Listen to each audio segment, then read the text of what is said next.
And we are back, and joining us now is Jason Evert, who is a nationally known author and speaker on chastity. And Jason, it's great to have you here with us. Thank you for having me on. I know you we were just talking about all your travels, and I know you've been here a lot to this area, but maybe if you can talk to us about, speaking to teens, to families, and maybe give us a sense of the church here today and about chastity and getting the message out to everybody. Yeah, well, the teens are more receptive than most people would imagine. When I'm driving to the airport, the shuttle driver from the parking lot will say, "So where are you going?" I'm going to speak to some high school. "Oh, about what?" "Oh, abstinence." Oh, good luck, man. They think they're going to throw tomatoes at me, but after over a decade of speaking to probably over 1 million teenagers, we haven't had one disruptive audience. And we've been to correctional facilities and inner city schools, and the reaction of the kids, it's like watching ants on a birthday cake. I mean, they're all over this. They've never heard it before, that this is good news. It's not a bunch of rules so you don't go to hell. It's letting you be liberated to actually love for the right reasons. So the teens, we find, are very receptive. There's good news going on. It's not all bad stuff. The majority of high school kids now are virgins. Teen sexual activity rates have been dropping consistently for about 15 to 20 years. So there really is good news, but it's not often portrayed, unfortunately, in the media.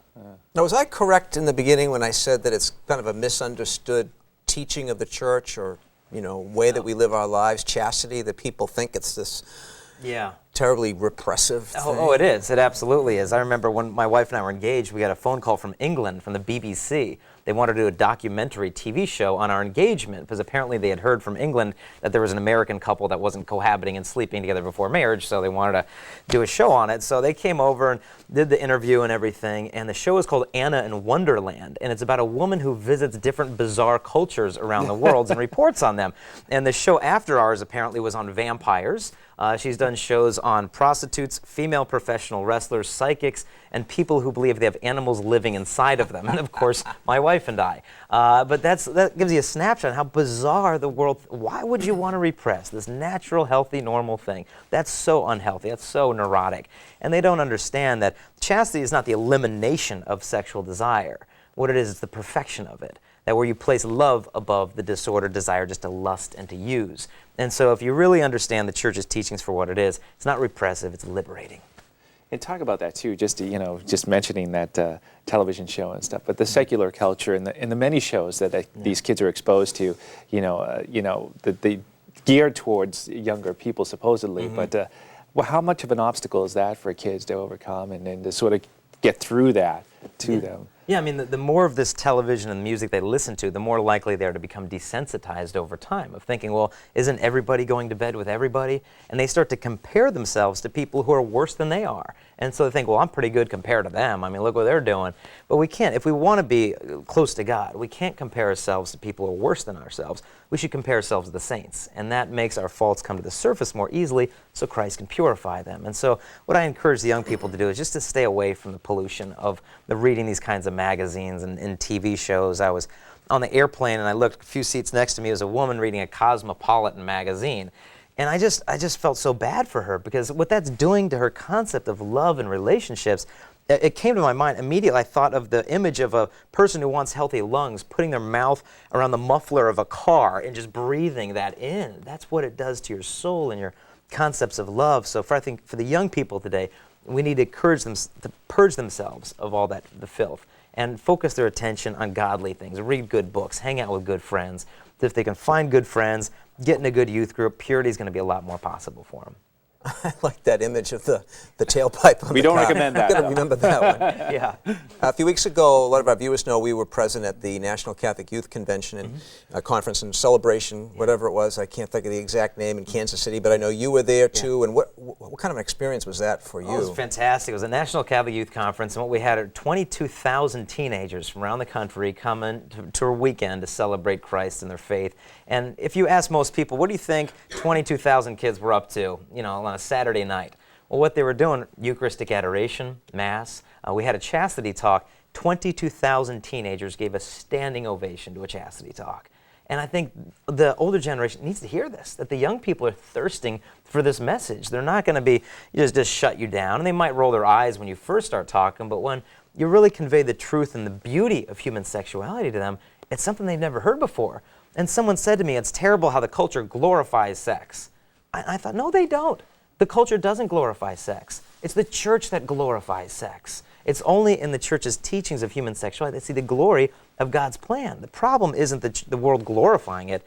The problem is the world just debasing it, so you don't see the full beauty of it. And so our job isn't so much scare tactics and guilt trips. It's just look at the beauty of what God has created. And when you see that beauty, it's alluring.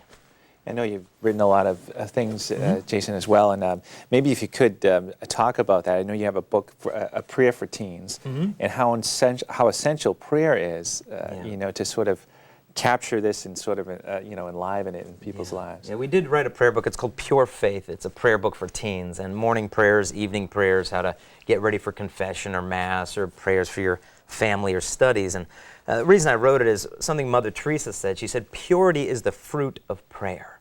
And so how can I call people to live a pure life without showing them, well, this is how it is made possible, only through grace. You need that relationship with Christ, and then it becomes possible. So that was one of the books that we came out with some time ago. I can't help but notice, Jason, you're wearing the miraculous medal. I am. And I know that has the words, I am the Immaculate Conception, around the image of the Blessed Virgin Mary.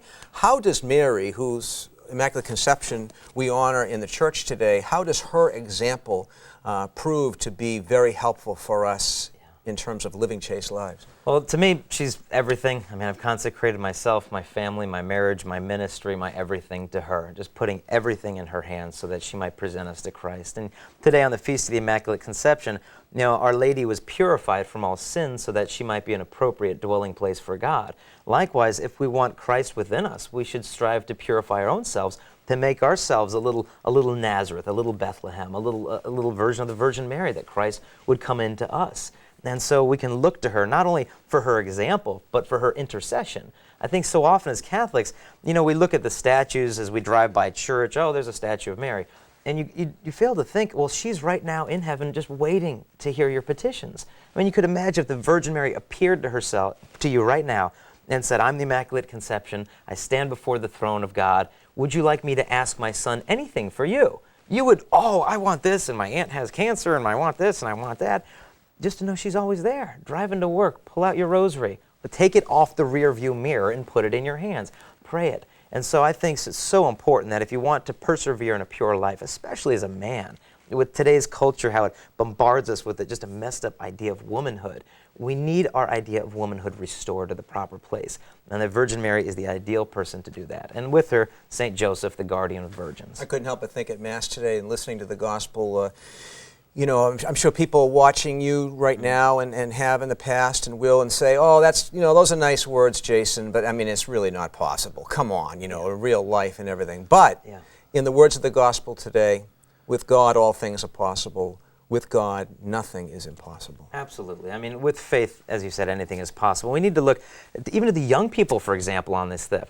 There was a young blessed, I believe, Jose Maria Sanchez, as I think his name is, a 13 or 14-year-old kid from Mexico. And there was a persecution of Catholicism taking place. And they told him, well, we're going to kill you if you don't renounce your faith. And he wouldn't. And so they beat him up a little bit. He wouldn't renounce the faith. So they shaved the skin off of the bottom of his feet. And they made him walk through the gravel, through the whole town, as they beat him as they walked through town, just mocking him. And they told him, you know, we're going to kill you. What do you want us to tell your parents, you know, when you're dead? And he said, well, tell them I'll see them in heaven one day. And he wouldn't give up. They took him somewhere, and they just shot him, and he just held out his arms, long live Christ the King. And as he died, he drew a cross in the ground with his own blood and then kissed it before he passed away. 13, 14 years old. And you're telling me that a teenager today can't just turn off the MTV and pray a rosary, live a pure life? They can do it. You know, if you have that relationship with Christ, which must come first, it becomes possible. But the beauty of purity is it also paves the way for a relationship with God. Blessed are the pure in heart, they shall see God. It's going to be a lot easier to see God if you can purge your life of all these things that pollute your vision of Him. If people want to find out, Jason, where you're going to be, all the information about your books and things like that, where would they go? We have a website, real easy to remember, chastity.com. We were blessed enough to get that domain name. We were able to get it from the previous owners, which was a satanic comic book company. And I don't even want to get into this stuff was in there, but we've made some minor improvements to the site since taking on the domain name. And so we've got all kinds of videos. You can book presentations. We've got dozens of books and CDs and DVDs, hundreds of questions and answers answers. We want to be an all-around resource for people who want to live a pure life. They can get all the things they need there at chastity.com. Awesome. Great. Jason Evert has a book which takes the theology of the body and applies it to the lives of teenagers. And that's another book that you can pick up at chastity.com, a great resource for young people and for those who teach them, and parents too. Well, we thank you for being here. Thank you for having me. Thank you. And I would just ask your listeners for our prayers Sure. for all the students we ever speak to on chastity. Yeah. And good luck and continued success with your work. Thank you. We're going to take a quick break here. We're going to be back in just a moment with more of This Is the Day.